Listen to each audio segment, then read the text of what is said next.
नमस्कार दोस्तों, आज बताऊंगा ITR 3 कैसे फाइल करेंगे। अगर आपकी सैलरी इनकम है, बिजनेस इनकम है और कैपिटल गेन इनकम है। कैपिटल गेन मीन्स आपकी स्टॉक मार्केट से इनकम है, तो short term long term capital gain.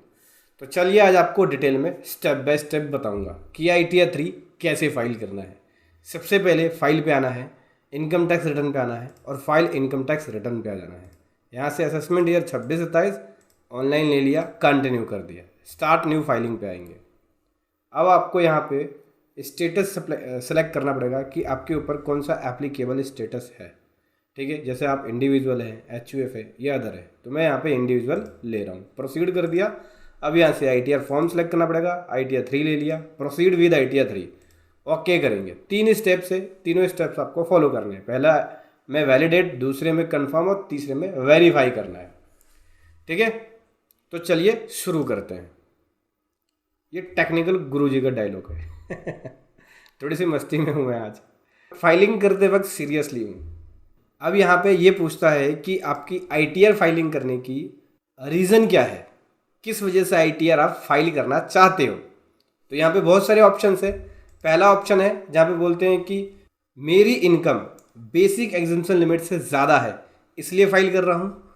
दूसरा ये है कि मैं इनकम टैक्स के सेक्शन 139 सबसेक्शन 1 के 7th प्रोविजन के जो कंडीशन बताई गई है, 4 कंडीशन, उसमें से किसी भी एक कंडीशन को फुलफिल कर रहा हूँ, जिस वजह से मैं ITR फाइल कर रहा हूँ। कौन सी 4 कंडीशन है?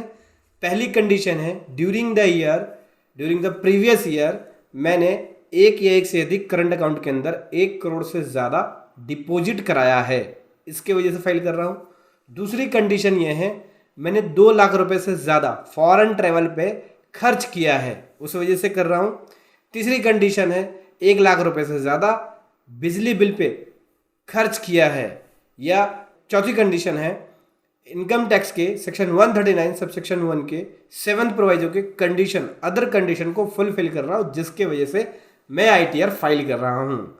और इसमें से कुछ भी नहीं पता आपको तो अदर वाले पे टिक कर सकते हो। मैं पहला वाला ऑप्शन ले रहा हूँ कि मेरी taxable income basic exemption limit से ज़्यादा है, ये ले लिया। अब ITR 3 फाइल करने के लिए सबसे पहले तो आपको शेड्यूल सेट कर लिए होंगे, क्योंकि इसके अंदर शेड्यूल बहुत सारे हैं। लगभग इसके अंदर 30-40 शेड्यूल्स है, लेकिन हमारे पे जो एप्लीकेबल शेड्यूल है वही हम लेके चलेंगे आगे। तो सबसे पहले आ जाता है जर्नल में आते हैं 2 शेड्यूल। पहला है बेसिक इन्फॉर्मेशन वाला जो कि मैंडेटरी है, और दूसरा है 5A, ये हमारे लिए एप्लीकेबल नहीं है। ठीक है, तो ये छोड़ देंगे। दूसरा आता है इनकम में बहुत सारे शेड्यूल है, लेकिन सिलेक्टेड मेरी कौन कौन सी है। सबसे पहले आप ये देखेंगे कि इनकम क्या क्या सोर्स से आपकी आ रही है। मेरी इनकम सैलरी से है तो मैंने सैलरी वाले शेड्यूल पे टिक कर लिया। अगर आपकी इनकम हाउस प्रॉपर्टी से है तो वो कर लेना। कैपिटल गेन से मेरी रहेगी और लॉन्ग टर्म कैपिटल गेन है तो schedule 112 schedule CG capital gain वाला शेड्यूल ले लिया। इसके अलावा अगर आपकी क्रिप्टो से है तो वीडियो का शेड्यूल ले लेंगे। ठीक है, आपके ऊपर जो एप्लीकेबल शेड्यूल है यहाँ पे लिस्ट है, उसके अकॉर्डिंग आप ले सकते हो। ठीक है, ये शेड्यूल ले लिया मैंने। उसके बाद आता है बिजनेस इनकम में बैलेंस शीट रहेगा जो कि मैंडेटरी है। मैन्युफैक्चरिंग अकाउंट ये भी मैंडेटरी है। ट्रेडिंग मैंडेटरी है। PNL मैंडेटरी है। अदर इन्फॉर्मेशन यहाँ पे ले लेंगे। उसके बाद है शेड्यूल BP रहेगा, ये ओके है। अगर आप GST में रजिस्टर्ड हैं तो शेड्यूल GST वाला भी ले सकते हैं। हम यहाँ पे GST में रजिस्टर्ड नहीं हैं, इसलिए कंटिन्यू कर दिया। बोल रहा है कि आपके जो शेड्यूल सिलेक्टेड है वो 27 शेड्यूल सिलेक्टेड है।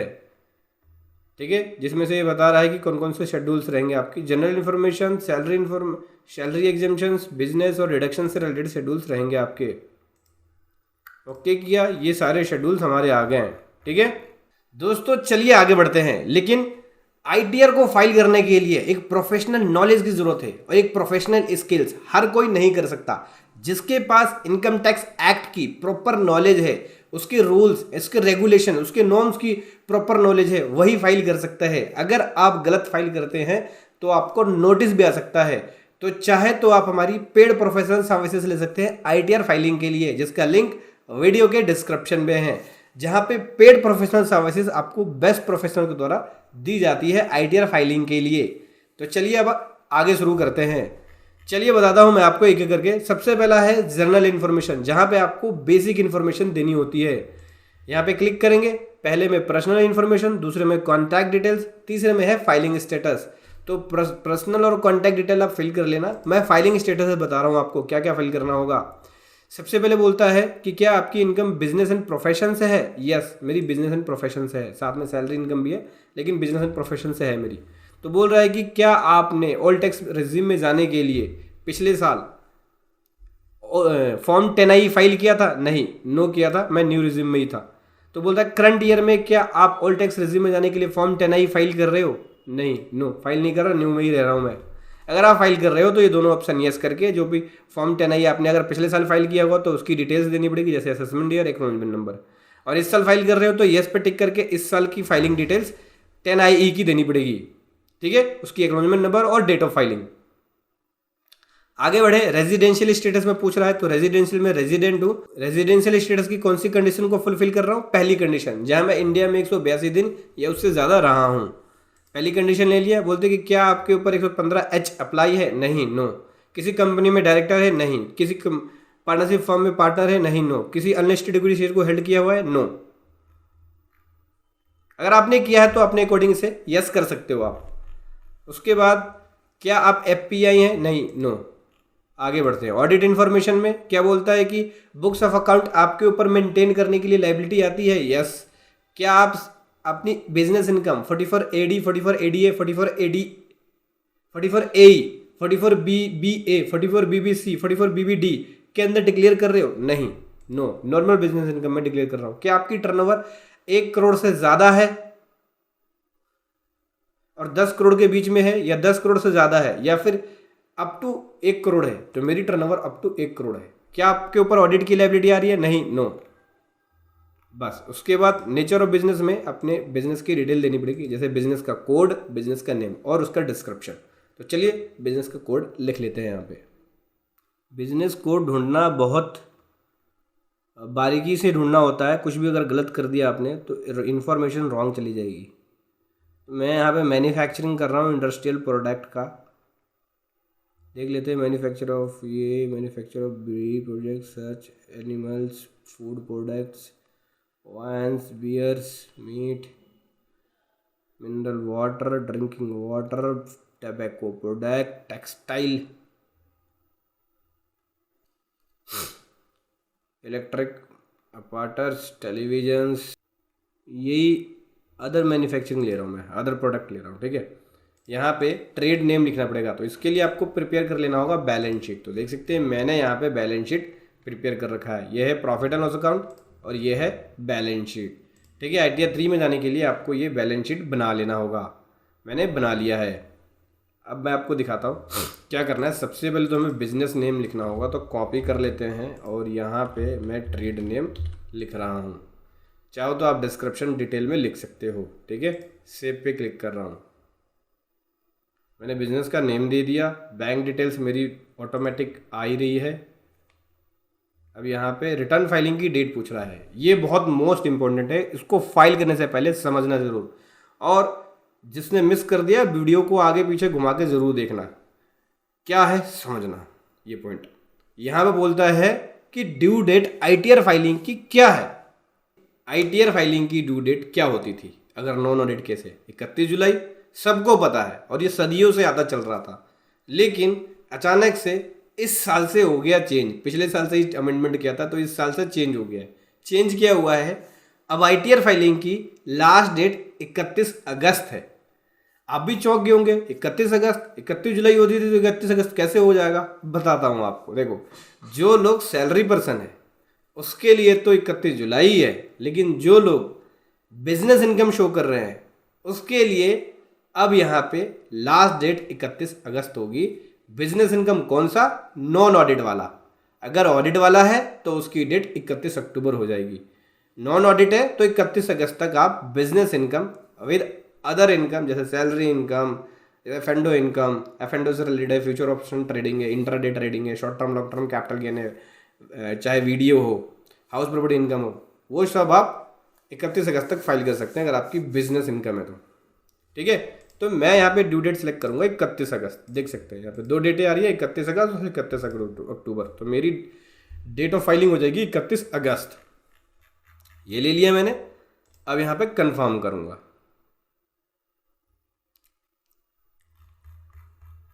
तो जनरल इन्फॉर्मेशन दे दिया। अब बैलेंस शीट की बात करते हैं।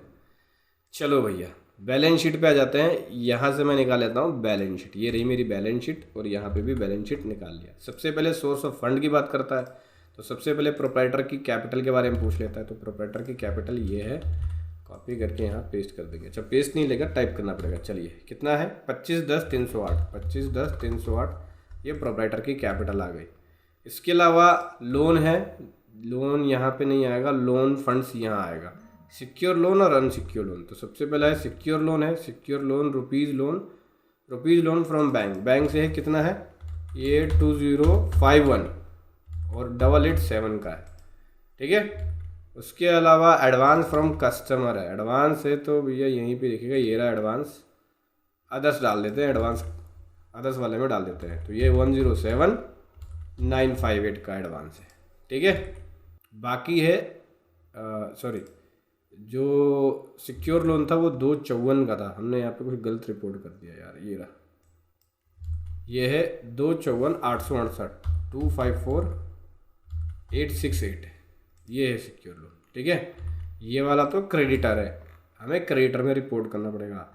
सेव पे क्लिक कर दिया, ठीक है। यहाँ भी कंफर्म कर दिया। सोर्स ऑफ फंड दे दिया। अभी एप्लीकेशन ऑफ फंड आता है। एप्लीकेशन ऑफ फंड में सबसे पहले तो फिक्स एसेट्स पूछ रहा है, फिक्स एसेट्स हमारे पास नहीं है। करंट एसेट्स पे आ जाते हैं। तो करंट एसेट्स में सबसे पहला है क्लोजिंग स्टॉक। तो यहाँ से आके मैं क्लोजिंग स्टॉक फिनिश गुड का है, यहाँ पे रिपोर्ट कर रहा हूँ मैं 28,11,669। उसके बाद है सन्ड्री डेटर, तो यहाँ पे सन्ड्री डेटर रिपोर्ट करना होता है जो कि 952 और 556 है, 556। सन्ड्री डेटर के बाद कैश इन हैंड है, जस्ट इसके नीचे ही मिलेगा आपको, ये है 688,717। कैश इन हैंड के बाद है अपना अदर एसेट्स, अदर एसेट्स का ऑप्शन यहाँ दिखेगा 169,513। इसके बाद है एडवांस, तो लोन एडवांस में आए तो ये यहाँ पे मैं रिपोर्ट कर रहा हूँ, यहाँ पे सॉरी पहले वाले कॉलम में advance recoverable in cash and in kind of value received. Advance recoverable in cash और इन काइंड और for value to be received, ठीक है। यहाँ रिपोर्ट कर रहा हूँ मैं 210,306 ये रिपोर्ट कर दिया। इसके अलावा provisions, miscellaneous, deferred tax, profit and loss account, accumulated balance, ये कर रहा हूँ सेव। अभी यहाँ पे हमें सन्ड्री क्रेडिटर भी रिपोर्ट करना था, जो कि यहीं दिखेगा आपको, current assets, loan advance, investment, fix assets, sundry debtor, current assets, cash in hand, current liabilities, ये देखो आगे करंट लायबिलिटीज़, यहाँ पे आ गया सन्ड्री क्रेडिटर। सन्ड्री क्रेडिटर है हमारा यहाँ पे, ये रहा 2051887, ठीक है। अब करेंगे सेव। अब देखना है सोर्स ऑफ फंड 28,73,134 और एप्लीकेशन ऑफ फंड 27,80,874। तो यहाँ पे आ गया है फ़र्क, दोनों इक्वल होने चाहिए, ये और ये। फ़र्क आ गया है, एक बार चेक करेंगे कि फ़र्क क्यों बना है। एक बार सोर्स ऑफ फंड्स में देख लेते हैं क्या क्या है। प्रोप्राइटर कैपिटल आ गया 25,10,308 और लोन आ गया 254,868 और एडवांस फ्रॉम कस्टमर आ गया 107, तो टोटल हो गया 28,73। ये इस साइड जुड़ा है एप्लीकेशन ऑफ फंड में जाके 259। अच्छा यहाँ पे बैंक का बैलेंस है, शायद हट गया है बाय मिस्टेक, बैंक का बैलेंस भी था। बैंक का बैलेंस 92,259 का था, तो हमें यहाँ पे करंट एसेट्स में बैंक का बैलेंस भी रिपोर्ट करना पड़ेगा। यहीं पे जाके करंट एसेट्स में आ गया मैं और यहाँ से बैंक बैलेंस है 92,259, ठीक है। अब सेव करते हैं ज़रा इसको। अब देखो 28,73,134, 28,73,133, तो 1 रुपये हमें यहाँ पे बढ़ाना होगा। कैश में बढ़ा लेते हैं 1 रुपये, कैश में मैं इसको 18 कर देता हूँ। अब सेव करते हैं। ये देखो 2873 134, 2873 134, यानी बैलेंस शीट की इन्फॉर्मेशन मैंने पूरी कंप्लीटली भर दी है। मैन्युफैक्चरिंग अकाउंट में आ जाते हैं। तो बेसिकली ये मैन्युफैक्चर ही करते हैं और इंडस्ट्रियल प्रोडक्ट मैन्युफैक्चर करते हैं। तो सबसे पहले तो ओपनिंग इन्वेंटरी के बारे में पूछ रहा है, purchase, direct wages. Opening inventory में ये जो स्टॉक है ये फिनिश गुड्स का स्टॉक है। तो ओपनिंग स्टॉक फिनिश गुड का जो पूछेगा वहाँ पे भरेंगे। ओपनिंग इन्वेंटरी पे क्लिक करते हैं, रॉ मटेरियल, वर्किंग प्रोसेस और रॉ मटेरियल नहीं है, फिनिश गुड है। ये हटाओ, परचेज ले लेता हूँ मैं। परचेज ये रहा, ये परचेज है। परचेज टाइप करना पड़ेगा 755 362। परचेज के बाद है अगला direct wages, factory overhead. Factory overhead में क्या क्या है, इनडायरेक्ट वेजेस, फ्यूल है यहाँ पे मेन। तो फैक्ट्री वेजेस ये रहा, factory fuels and power 687,465.58। Point में नहीं लेगा वैल्यू, इसे 6 कर सकते हो राउंड ऑफ में। उसके बाद कुछ डायरेक्ट इनकम और क्लोजिंग स्टॉक्स है। डिस्पेंसरी क्लोजिंग स्टॉक्स पे आ जाता है। रॉ मटेरियल का और वर्किंग प्रोसेस का क्लोजिंग स्टॉक है। नहीं ये नहीं लेना भाई, ट्रेडिंग में डालेंगे ये, ठीक है। आ जाओ आगे, यहाँ से आ जाओ ट्रेडिंग अकाउंट में। रेवेन्यू फ्रॉम ऑपरेशंस, यहाँ पे हमें इंफॉर्मेशन देनी पड़ेगी कि कितना हमने सेल किया है। Gross receipt from professions, sale of goods का ये रहा, सेल ऑफ गुड्स का है 779,985, ठीक है। इसके अलावा बात करें तो ग्रोस रिसीट्स,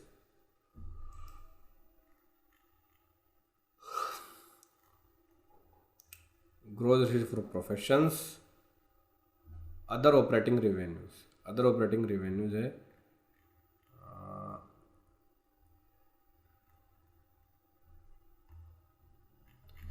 अदर इनकम मेरी है। तो अदर इनकम में कुछ मैं यहाँ पे रिपोर्ट कर रहा हूँ, डायरेक्ट इनकम कुछ है और ये है 1132,004 की अदर इनकम। सेव कर दिया, ठीक है। यहाँ पे closing stock of finish goods का ये आया है 28,11,669, ठीक है। Opening stock of finish goods का ये है 2,66,7,835। मैंने इसलिए स्टॉक रखा हुआ था कि स्टॉक जो हमारा है वो क्लोजिंग स्टॉक का है, इसलिए फिनिश गुड का है, इसलिए इसको आगे रिपोर्ट किया। देख सकते हैं फिनिश गुड का क्लोजिंग स्टॉक और फिनिश गुड का ओपनिंग स्टॉक दोनों ही रिपोर्ट कर दिया अभी हमने, ठीक है। अब इसके अकॉर्डिंग जो जीपी बनेगा वो देखते हैं। क्रॉस प्रॉफिट 612,995, 612,996, ठीक है। ₹1 का फर्क आ रहा है। यहाँ से हम कुछ स्टॉक में कम करके 95 है इधर और यहाँ पे है 96, तो बढ़ाना है। तो यहाँ से मैं स्टॉक में ₹1 बढ़ा रहा हूँ ऐसे, लेकिन स्टॉक में अगर बढ़ाएंगे तो फिर मिसमैच हो जाएगा, क्योंकि बैलेंस शीट में जो स्टॉक दिया है ना, या तो अपने इनकम के अंदर ही कुछ चेंज कर देते हैं। जैसे अदर इनकम मैंने फिल किया था, उसमें ही मैं ₹1-2 बढ़ा देता हूँ या घटा देता हूँ। इसमें कर देता हूँ 5 इसको, ठीक है। ओके हो गया। अब स्टॉक में चेंज करोगे तो बैलेंस शीट का भी ध्यान रखना है, क्योंकि यहाँ जब चेंज करोगे तो बैलेंस शीट में भी चेंज आ जाएगा। अभी कंफर्म किया, ग्रॉस प्रॉफिट मेरा बन गया। यहाँ पे दिखाया मैंने आपको या नहीं, एक बार दिखा देता हूँ, रुक जाओ ज़रा। रेवेन्यू फ्रॉम ऑपरेशंस, ये देखो 612,996, 612,996 ग्रॉस प्रॉफिट बन गया, ग्रॉस प्रॉफिट मैच हो गया। अभी आगे बढ़ेंगे, आ जाता है P&L, profit and loss account. अब यहाँ पे ये एक्सपेंसेस बुक करते जाएंगे, रिपोर्ट करते जाएंगे और हमारा इस हिसाब से घटता चला जाएगा। तो चलिए एक्सपेंसेस फिल कर लेता हूँ मैं। सबसे पहले तो P&L में ये क्रेडिट डेबिट के अंदर एक्सपेंसेस आएंगे सब। अकाउंटिंग चार्जेस, प्रोफेशनल चार्जेस हो गया, insurance company, royalty, professional charges ये आ गया, ठीक है। प्रोफेशनल चार्जेस के अंदर मैं यहाँ पे फिल कर लेता हूँ, प्रोफेशनल चार्जेस ही आ गया, 18,000 रुपये का प्रोफेशनल चार्जेस। ठीक है, यहाँ पे बहुत सारे हैं तो इसको मार्क करते चलेंगे, रेड से मार्क कर रहा हूँ। बैंक चार्जेस रिपोर्ट करने का ऑप्शन नहीं है, डेप्रिसिएशन कुछ भी नहीं है, कमीशन है। कमीशन है तो भैया जी ऊपर ही दिखाता हूँ मैं आपको, insurance, rent and building, commission, ये रहा कमीशन दिया है। कितना है कमीशन? 5103.39, 5103 राउंड ऑफ में ले लो। कमीशन रिपोर्ट कर दिया। इंटरेस्ट ऑन लोन है तो insurance commission, royalty, professional charges, rate and other expenses, rate and taxes, excise duty, audit fees, bad debts, ये रहा इंटरेस्ट का, ये रहा कॉलम। तो इंटरेस्ट है मेरा लोन का तो 39,514 है, 5 कर लो इसको क्योंकि 0.75 है। उसके बाद इसको करेंगे मार्क।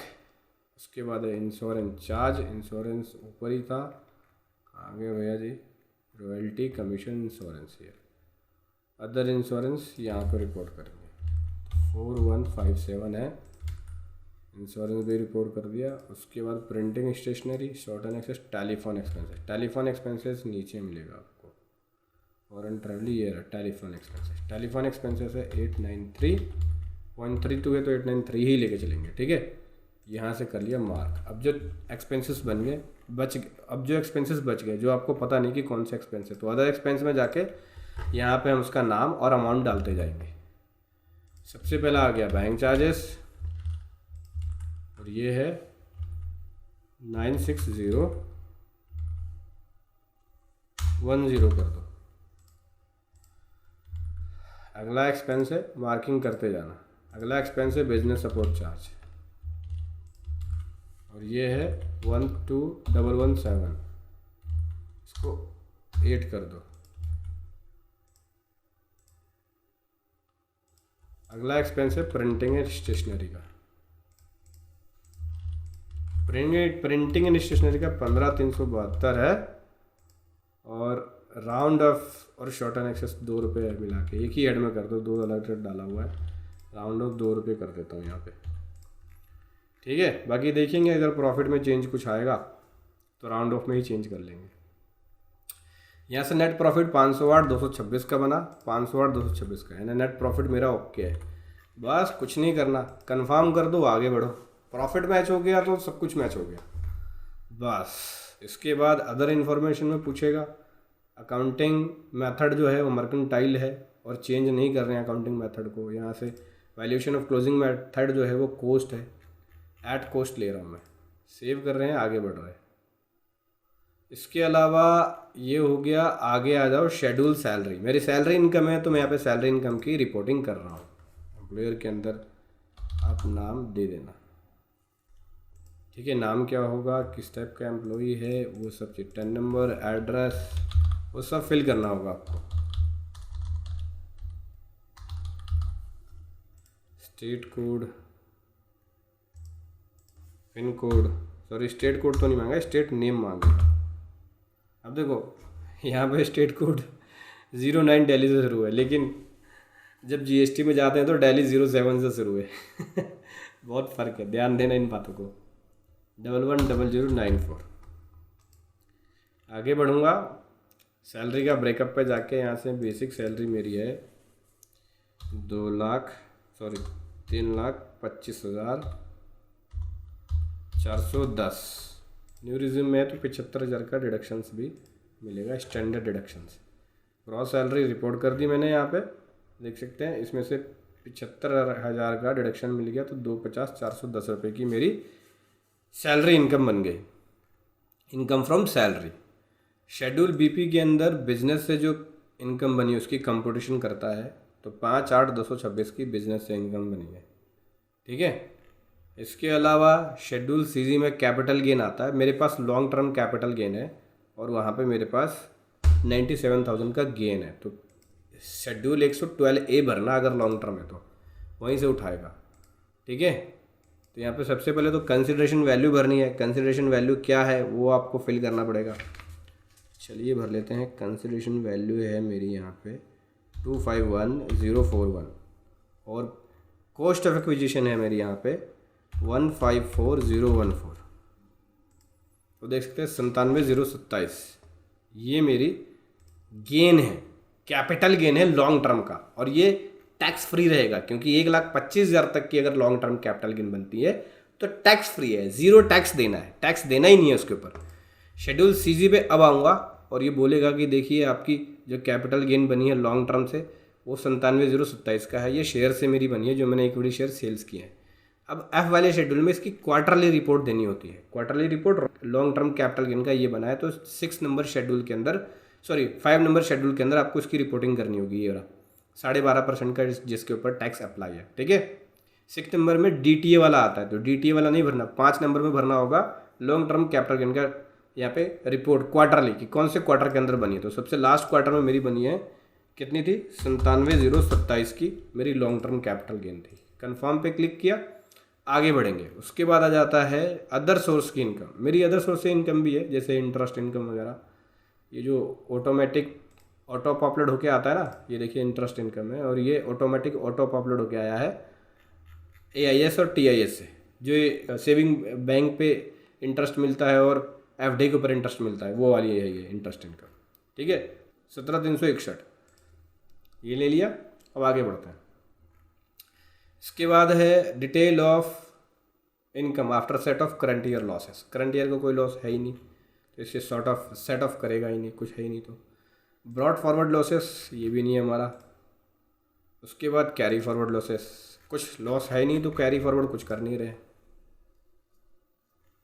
उसके बाद आ जाएगा अनऑब्जर्व डेप्रिसिएशन, तो हमने डेप्रिसिएशन कुछ भरा ही नहीं है इसलिए सेव करके आगे बढ़ जाएंगे, ना क्लेम किया ना भरा है।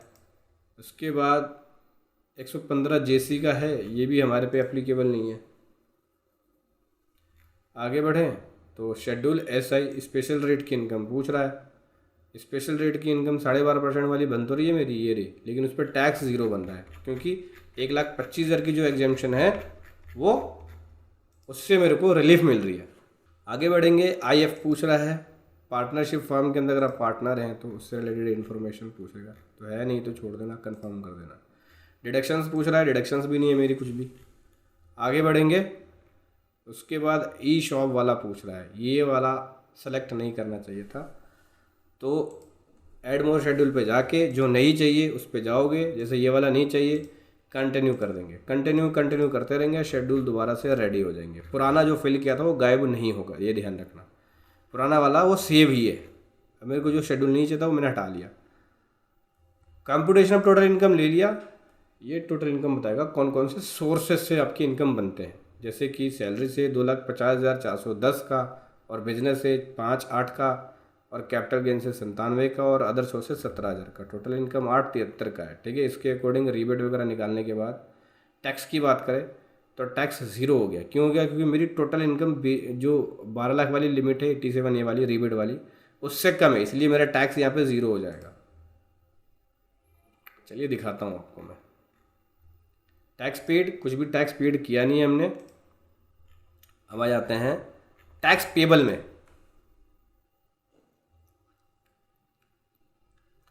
तो देख सकते हैं computation of tax liability on total income 0 आ गया। टैक्स कुछ भी नहीं है क्योंकि मेरी टोटल इनकम सैलरी, बिजनेस और other source of capital gain मिला के 12 लाख से कम है, इसलिए टैक्स मेरा 0 हो गया, रीबेट मिल गया है, ठीक है।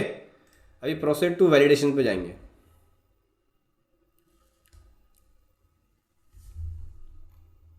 यहाँ से टिक करके आपको प्लेस देना होगा।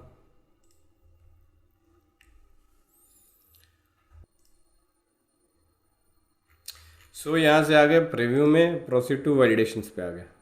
कोई एरर होगा तो बता देगा। देखिए कोई भी एरर नहीं है। Proceed to verification, e verify now पे जाएंगे, कंटिन्यू पे क्लिक करेंगे और यहाँ से जनरेट OTP पे जाके क्लिक करेंगे। आधार OTP जनरेट हो जाएगा। जनरेट आधार OTP, जो OTP आएगा वो OTP आपको यहाँ फिल करना है और इसको सबमिट कर देना है। इस प्रकार से आपकी ITR हो जाएगी फाइल। इस प्रकार से आपको ITR फाइलिंग का प्रोसेस फॉलो करना है। वीडियो कैसी लगी ज़रूर बताएं। Thank you so much. जय हिंद, वंदे मातरम।